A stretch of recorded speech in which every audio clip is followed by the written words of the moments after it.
ces épreuves, le cher est revenu auréolé de gloire et avec des bienfaits et des faveurs divines ô combien incommensurables.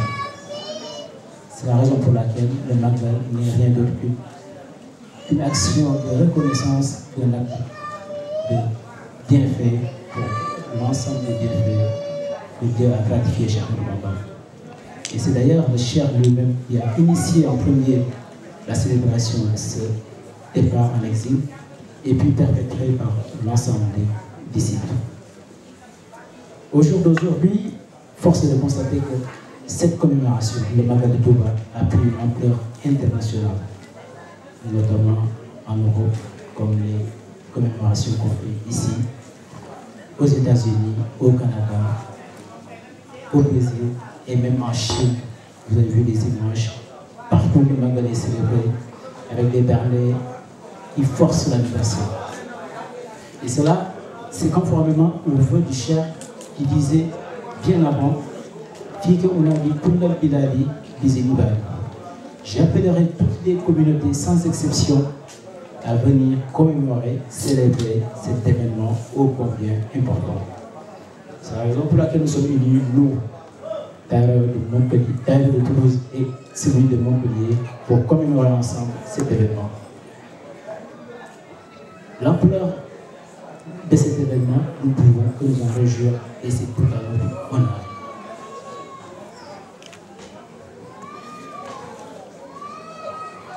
Afin de rentrer donc dans le vif du sujet, nous allons nous attarder sur un des principes qui est fondamental à la République française.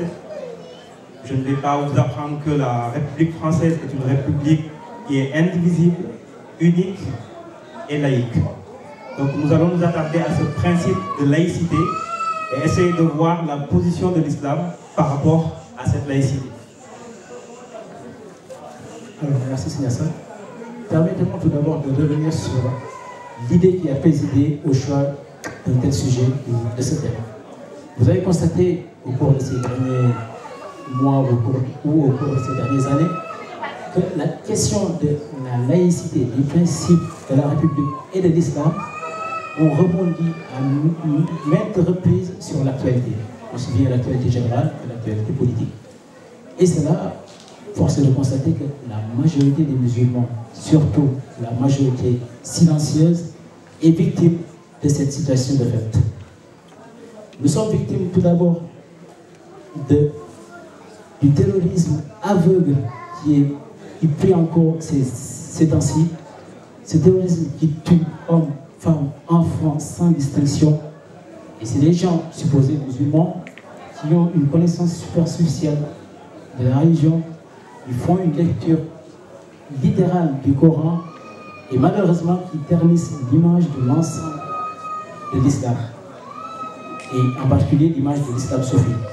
Nous sommes victimes d'abord de ce terrorisme aveugle, mais pas que, nous sommes aussi victimes de la stigmatisation et de l'islamophobie ambiante ces temps-ci. Il y a certaines autorités, notamment politiques, qui usent de certains principes tels que la laïcité, le principe de la liberté d'expression, pour attaquer l'islam ou pour mieux étouffer l'expansion de l'islam en Europe notamment. Donc, face à ces deux contraintes, l'islam est pris entre le marteau et l'enclume, si on peut dire. C'est la raison pour laquelle débattre de ces thèmes, soulever ces problématiques, revêt pour nous une obligation que tout musulman devra s'intéresser, auquel tout musulman devra s'intéresser. Tout d'abord, c'est les principes de la République, nous allons en prendre tout simplement le principe de la laïcité en premier, car c'est le principe qui est le plus problématique en ce moment. Qu'est-ce que c'est que le principe de la laïcité? À quoi bon le principe de la laïcité? Et dans quelles limites dans sa mise en application? Nous allons faire l'historique de la laïcité ici en France pour mieux comprendre le débat. Ça vous a pas échappé qu'avant 1905, il y avait le concordat. C'est quoi le concordat? C'est le partage entre l'Église et l'État des affaires publiques. Il y avait une sorte de cogestion des affaires publiques par l'État et par l'Église. C'était justifié à l'époque parce que l'Église avait une majorité écrasante en Europe et en France. Mais seulement, il y avait, au cours du XVIIIe siècle et partant du XIX, l'émancipation et l'émergence d'autres cultes ou d'autres courants de pensée, tels que l'Église protestante ou alors le judaïsme. Il y avait pris de l'ampleur ici en Europe. Donc, ces cultes, certes minoritaires, revendiquaient plus d'égalité face à l'autorité publique. Et ce qui était justifié à tout égard. Aussi, l'Église, aussi la manière de gérer par l'Église, sa manière de gérer l'enseignement public, les soins dispensés dans les hôpitaux, la gestion des affaires de l'état civil, telles que les baptêmes, les mariages et tout autre, étaient tant décriés à l'époque, de sorte qu'il y avait une sorte de défiance entre l'État et l'Église. Un bras de fer fut engagé entre l'État et l'Église qui s'est soldé par la promulgation de la loi de 1905, plus connue sous le nom de loi de séparation de l'Église et de l'État. Donc cette loi est venue pour séparer dans la sphère des affaires publiques la gestion de l'Église et la gestion de l'État. L'Église a écarté complètement la gestion publique. Alors, l'origine de cette loi, c'est ça. Quelle est la teneur de cette loi, pour mieux comprendre? Cette loi dispose, dans son article 1er, que la République assure la liberté de conscience, la garantie, elle assure le libre exercice des cultes sous les seules restrictions édictées ci-après, c'est-à-dire l'intérêt public. Donc cette loi en premier pose le principe de la liberté de conscience. Il n'y a plus le culte. Il n'y a plus le culte du catholicisme en France, mais il y a une... C'est une société multiculturelle et multiconfessionnelle. Il y a l'Église catholique, l'Église protestante, le judaïsme et l'islam, peu à peu, commencent à faire surface en Europe. Donc cette loi garantit la liberté de conscience. Chacun a le droit de choisir. Chacun a le droit de choisir sa religion et d'en changer selon sa volonté. Nul n'est tenu de rester confiné dans une religion. Cette loi pose cette garantie et protège le libre exercice des cultes. Dans son article 2, cette loi dispose aussi: la République ne reconnaît, ne salarie, ni ne subventionne aucun culte. Ça veut dire quoi? Dans le budget de l'État, on ne doit jamais inscrire des dépenses religieuses telles que la construction des églises, des monastères ou des synagogues. Il est interdit de puiser dans le budget de l'État pour financer des cultes ou autre chose. Donc le principe est clair, l'État se désengage complètement du religieux, le temporel et le spirituel doivent être séparés carrément. Victor Hugo avait cette phrase célèbre lorsqu'il disait que l'État chez lui et l'Église chez elle. C'était juste pour marquer la séparation de l'État et de l'Église. Donc la laïcité, c'est clair. L'État se désengage des affaires religieuses et l'Église laisse à l'État libre dans la gestion des affaires publiques. Parfaitement, tout est dit. Mais malheureusement, si on voit dans l'application de la laïcité, l'application qui est faite maintenant, on voit que le principe est dévoyé de son origine. On voit que la laïcité, le principe de la laïcité est souvent utilisé comme une arme contre des cultes ou précisément contre l'islam. Souvent, les autorités publiques notoires utilisent la laïcité pour mieux étouffer l'islam. Je vais en citer quelques propositions que vous avez certainement entendu parler, notamment des autorités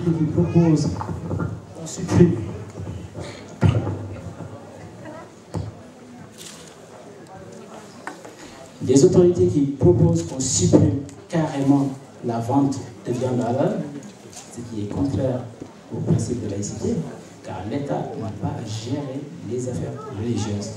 L'État ne doit intervenir que dans les cas strictement et exceptionnellement énoncés par la loi. Vous voyez d'autres autorités qui proposent qu'on interdise carrément la construction des minarets ou des mosquées, sans minaret ou avec minaret. Ce qui est tout à fait contraire au principe ci-dessus énoncé. Car l'État doit juste intervenir pour protéger s'il y a conflit, et non pas pour empêcher le libre exercice des cultes. C'est autant de propositions faites par des autorités qui prennent le contre-pied du principe de laïcité.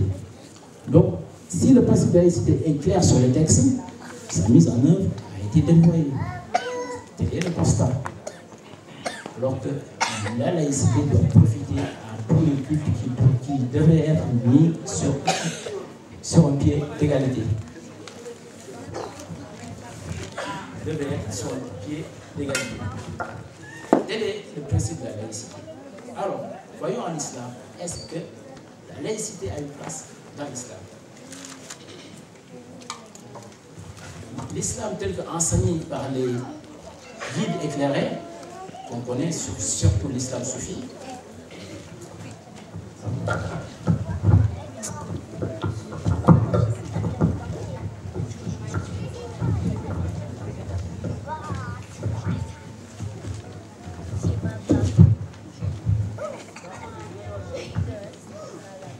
l'islam enseigné par nos guides éclairés tels que les maîtres soufis montre que l'islam prône un ancrage dans les valeurs islamiques, mais une ouverture et un respect pour les autres cultes. Tel est l'enseignement de l'islam vis-à-vis des autres cultes. Et cela a été appliqué par le prophète de son temps lorsque il prêchait ou il passait le message de la prophétie. Il y en avait de ces mécréants qui ne voulaient pas du tout entendre le message du prophète. Mais quelle a été la réponse du prophète? Il a dit, vous voulez dire à nous, notre religion, et à vous, votre religion. Nous sommes là que pour vous avertir ou pour vous annoncer la bonne nouvelle lorsque vous êtes sur le bon chemin. C'est la position de l'islam depuis lors.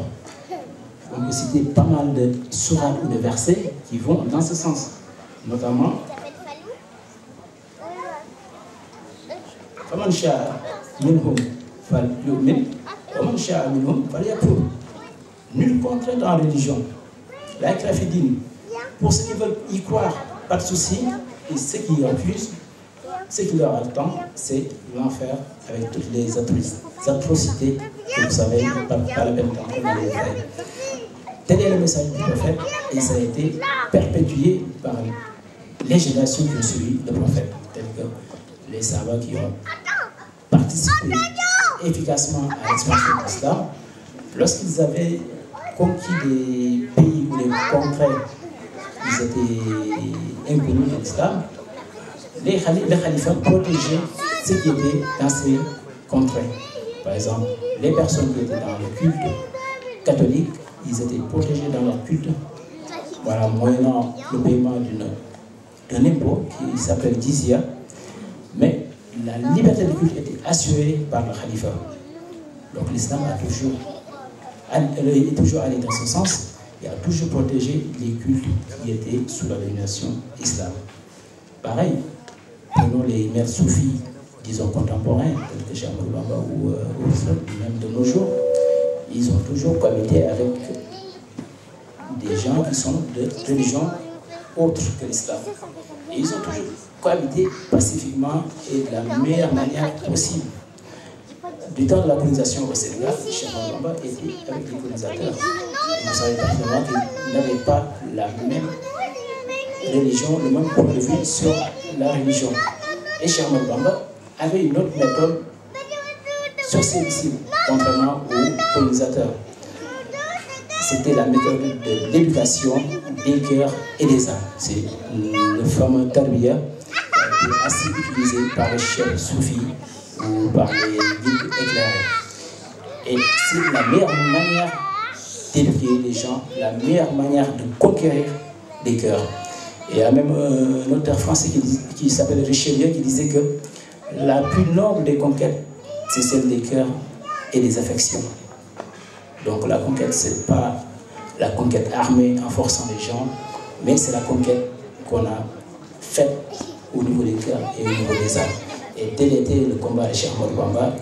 Et Cheikh Ahmadou Bamba a toujours respecté les autres convictions, les autres cultes, de sorte que le principe de laïcité, ci-dessus explicité, a été respecté au cours de la colonisation, au cours de l'expansion de l'islam et au cours de l'époque du prophète. Sallallahu alayhi wa sallam.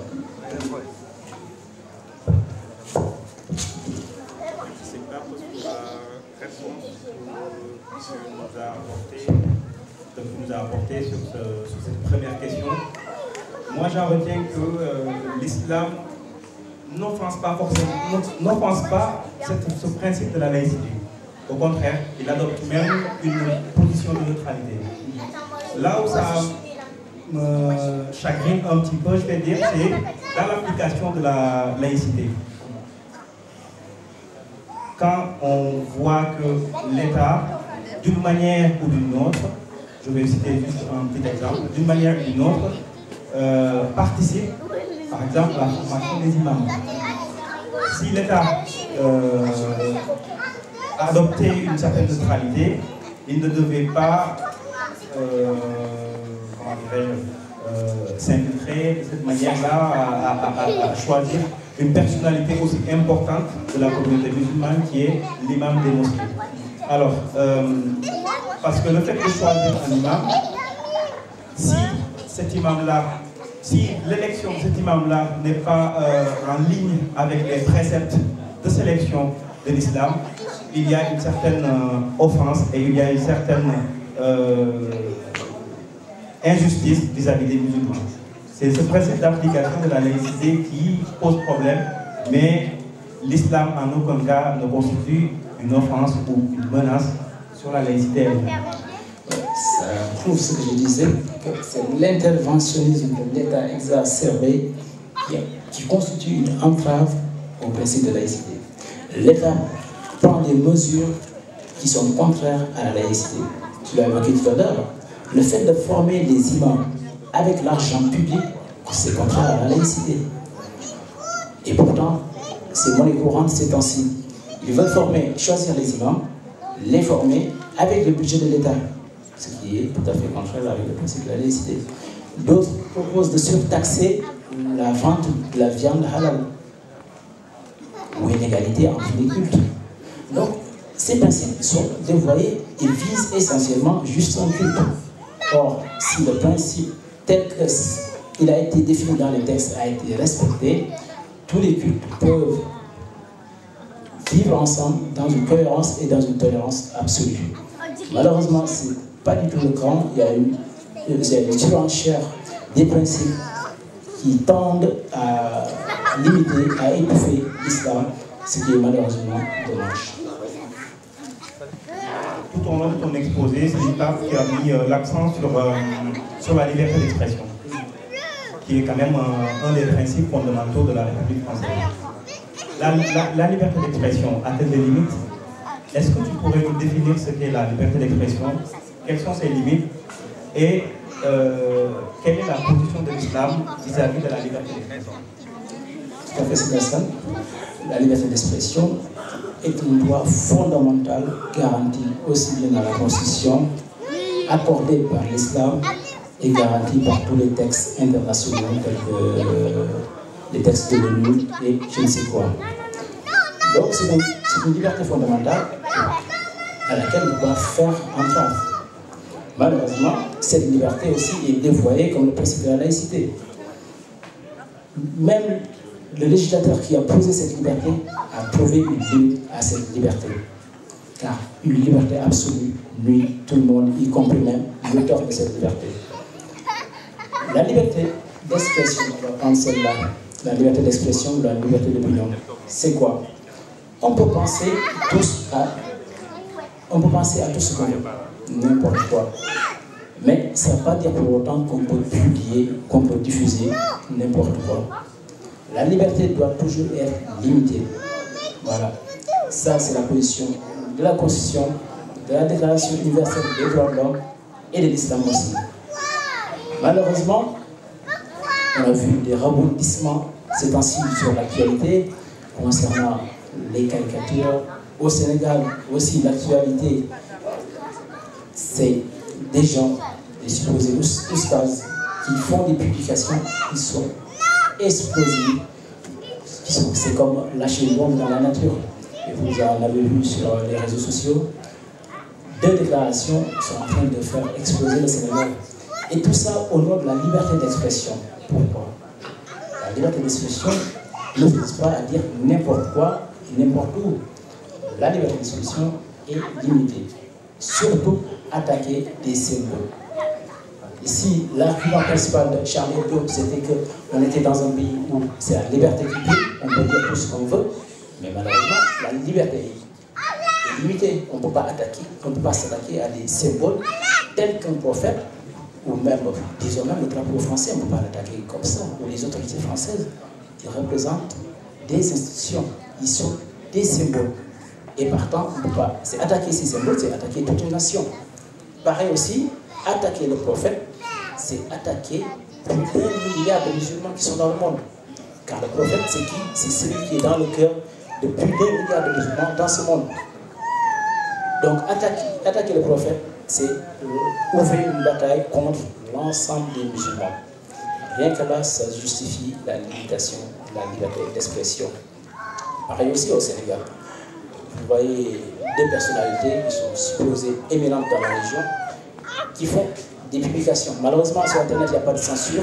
On peut faire une vidéo explosive et puis la publier tout seul.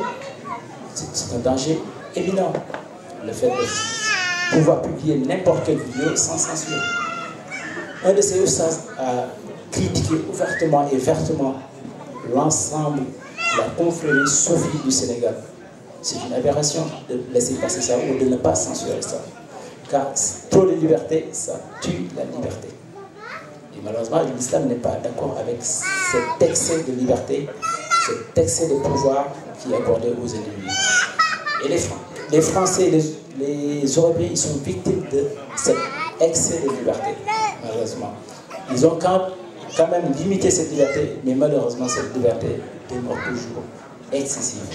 Et plusieurs exemples, on peut les citer. Charlie Hebdo a attaqué tout le monde jusqu'à en venir au prophète, et malheureusement, ça a été sa dernière étape. Donc, la liberté d'expression doit être toujours limitée. Si vous voyez Cheikh Ahmadou Bamba dans ses écrits, il a toujours respecté l'ensemble des confréries autres que le mouridisme. Il a même écrit sur l'ensemble des virdes en disant que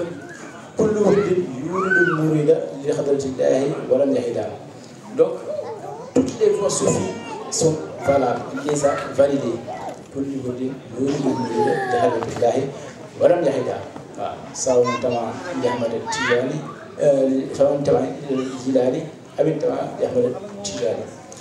Donc, que ce soit Cheikh Ahmed Tidiane, que ce soit Cheikh Abdou Hadi Jilani, toutes ces confréries, toutes ces voies sont conformes à la prophétie, sont conformes à la voie prescrite par le prophète P.S. Donc, tirant conséquence de cette affirmation, Cheikh Ahmadou Bamba a interdit à tout talibé, à tout disciple, de critiquer ouvertement ces confréries ou ces autres voies, car elles sont toutes valables et elles mènent toutes au bon chemin. Là, c'est une preuve d'ouverture d'esprit de Cheikh Ahmadou Bamba. Il a non seulement validé les autres voies, mais interdit à ses talibés de se moquer ouvertement. Comme quoi, la liberté de penser n'équivaut pas à la liberté de tout dire et de pouvoir tout exprimer sur les réseaux.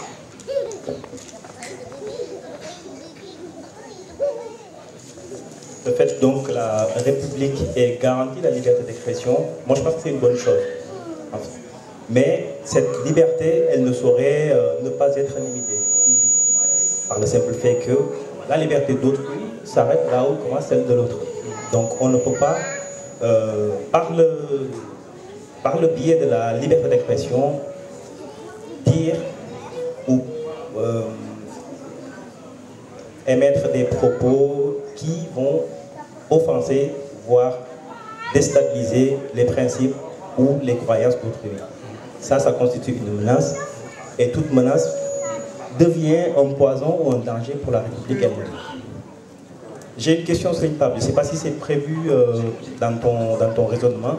J'ai une question qui me brûle les lèvres, c'est le principe de l'égalité, qui est quand même un principe important, voire même fondamental de la République. On voit même dans la devise française, liberté, égalité, fraternité. Alors, l'égalité, en deux mots, juste deux mots, quelle est la position de l'islam vis-à-vis de l'égalité?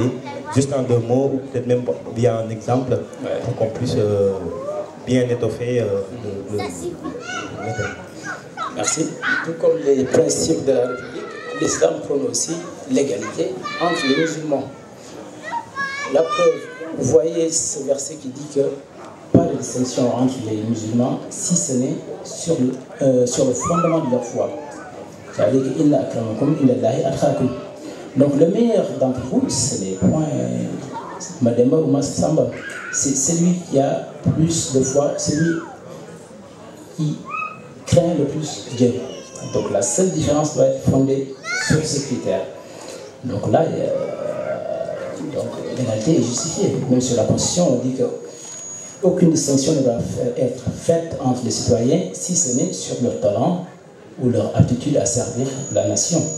L'islam aussi pose un principe d'égalité avec une exception sur leur foi. Les gens se distinguent selon leur capacité à craindre Dieu ou selon leur foi.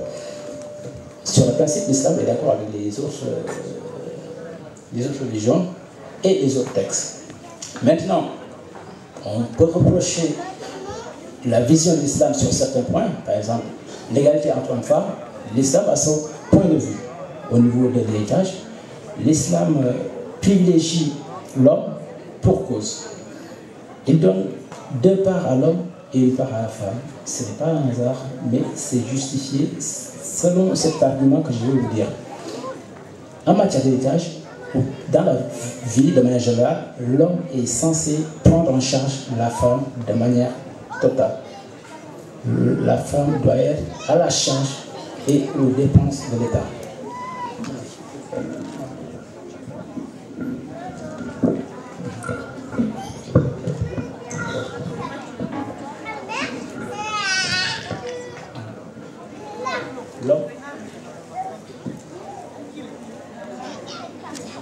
La femme doit être...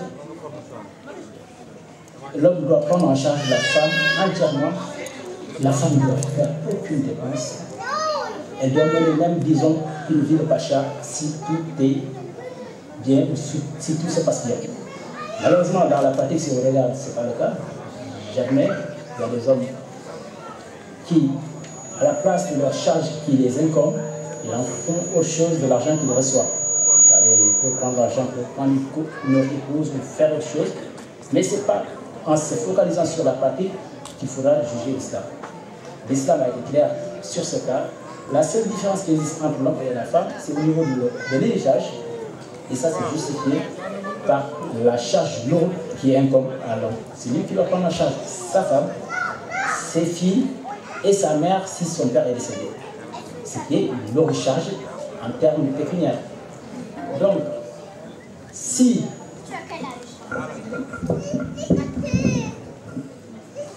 si malheureusement l'homme n'honore pas ses devoirs envers la femme, c'est la faute à l'homme.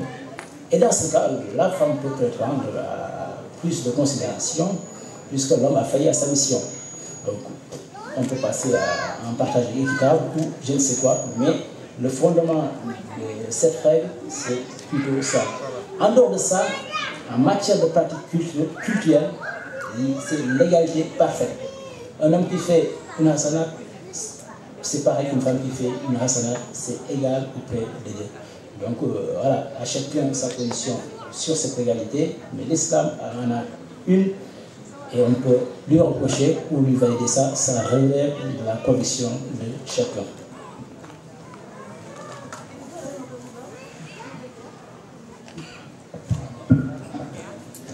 Merci Sylvain pour la réponse apportée à cette dernière question. Avant de te donner la parole pour faire la conclusion, la fraternité, oui, j'allais même le mettre. Il y a ce principe aussi de la fraternité. Et ça aurait été juste nécessaire quand même d'apporter un complément vis-à-vis de ce principe et des valeurs islamiques. Oui, c'est ça le dernier principe normalement, dans la devise française, c'est la fraternité. C'est-à-dire que les hommes doivent s'apporter mutuellement aide et soutien. Quoi de plus normal? L'islam a une position identique à celui de la conception française. C'est-à-dire que les hommes se doivent de s'entraider, de soutenir les uns et les autres, soit par une obligation législative ou soit par sa propre volonté. L'obligation législative, c'est imposer les plus riches pour aider les plus pauvres. Voilà, ça c'est l'État qui prend des impôts pour redistribuer, pour faire une redistribution des richesses. Ou alors, c'est le musulman, le croyant ou n'importe qui aide son prochain de bonne volonté sans contrainte. Là, ça va du bon sens. Et cette fraternité, tout le monde le conçoit. L'islam, je crois qu'il n'y a pas de point de divergence entre l'islam, la conception de l'islam et la conception occidentale sur ce point.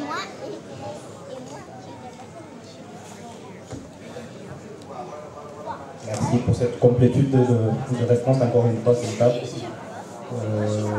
Je m'avais donc essayé de synthétiser les points que tu as développés avant de te passer la parole pour faire la conclusion de cette conférence. Moi, j'aurais retenu sur le principe de la laïcité que la position de l'islam est claire. Et elle garantit la neutralité vis-à-vis de la laïcité.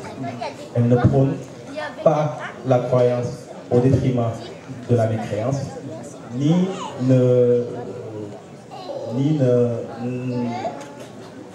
n'offense la mécréance en prônant la croyance. L'islam laisse le libre choix à l'homme de croire ou de ne pas croire. Mais par contre, il donne un conseil à l'homme. S'il croit, ce qui pourrait être bénéfique pour lui, que pourrait lui apporter donc, sa croyance, mais aussi quel châtiment pourra l'encourir si toutefois il mécrée. Voilà la position claire de l'islam vis-à-vis de la croyance ou de la pas-croyance, de la pratique ou de la non-pratique. Le culte de la mécréance. Sur le point de la liberté, l'islam prône la liberté de croyance d'abord. Libre à l'homme de croire ou de ne pas croire. Il a si bien dit, là, comme dit, autant de versets qui viennent amender ce qu'on vient de dire. Mais aussi la liberté de penser. Seulement, l'islam a tendance à donner des limites à cette liberté de penser. Et même aux croyants. Il y a un hadith du prophète qui dit c'est-à-dire, il donne un conseil aux musulmans en lui disant réfléchis, médite sur la création de Dieu, mais n'entre pas forcément sur comment est Dieu. Si tu entres dans cette réflexion, il y a des choses que la raison ne peut pas embrasser et si tu persistes dans cette lancée, tu vas périr à coup sûr. Donc, donner cette liberté, mais tout en l'encadrant. Pareil, la liberté d'expression, mais comme je l'avais dit tout à l'heure, on ne peut pas dire forcément tout ce qu'on sait, on ne peut pas non plus dire tout ce qu'on veut dire. Il y a des choses qu'on peut dire, et il y a des choses que l'on ne peut pas dire. Il y a des choses qu'on peut sortir dans une assemblée, d'autres qu'on ne pourrait sortir d'une assemblée. Et ça, on voit même l'attitude du prophète. Dieu lui donnait des enseignements en lui disant ça, tu peux transmettre ça à toute la communauté, ça, tu peux transmettre ça à tous les hommes. Cet enseignement-là, c'est uniquement dédié aux musulmans, ou cet enseignement-là, c'est uniquement à un groupe restreint de tes compagnons, cet enseignement-là, c'est uniquement pour toi. Il y a certaines choses qu'on peut révéler, d'autres que l'on ne pourrait pas révéler. Sur le principe de l'égalité, l'islam dit une chose. وَمَنْ أَرَادَ الْآخِرَةَ وَسَعَى لَهَا سَعْيَهَا وَهُوَ مُؤْمِنٌ فَأُولَٰئِكَ كَانَ سَعْيُهُم مَشْكُورًا. Ou un autre verset qui dit, je ne l'ai plus en tête, mais qui de l'homme ou de la femme fait une bonne action, qui de l'homme ou de la femme fait une bonne action, cela rétribué proportionnellement à son œuvre. Donc là, il n'y a pas forcément le fait de privilégier l'homme dans le culte pour le récompenser d'autant plus que ce qu'aurait fait la femme. On voit aussi dans la sourate Ahzab, etc. On voit comme donc il y a une récompense qui est réservée tout aussi bien pour l'homme que pour la femme. Et enfin, sur le principe de la paternité, on voit bien que l'islam, par le biais de la zakat, qui est l'aumône légal, qui est un pilier même de l'islam. Et si la zakat était bien, non pas distribuée, mais même si tous les musulmans qui remplissaient les conditions nécessaires s'acquittaient comme il se devait de la zakat, il n'y aurait pas eu un seul nécessitaire dans ce monde. Et donc ça rejoint bien, où les valeurs de la République rejoignent bien l'islam dans ce principe, en faisant un impôt sur le revenu qui est un moyen pour l'État de pouvoir garantir le pacte social de tous les Français. Donc voilà tout un ensemble de principes où on voit que la position de l'islam n'est pas forcément à l'encontre de ces valeurs françaises. C'était juste les remarques que j'avais, donc je pris la parole pour faire une conclusion.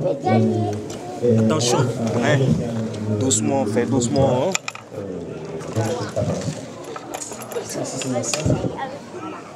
Comme vous le savez, nous sommes dans un monde où nous sommes multiculturels, multiconfessionnels, mais nous sommes obligés de vivre ensemble. Et dans cette cohabitation,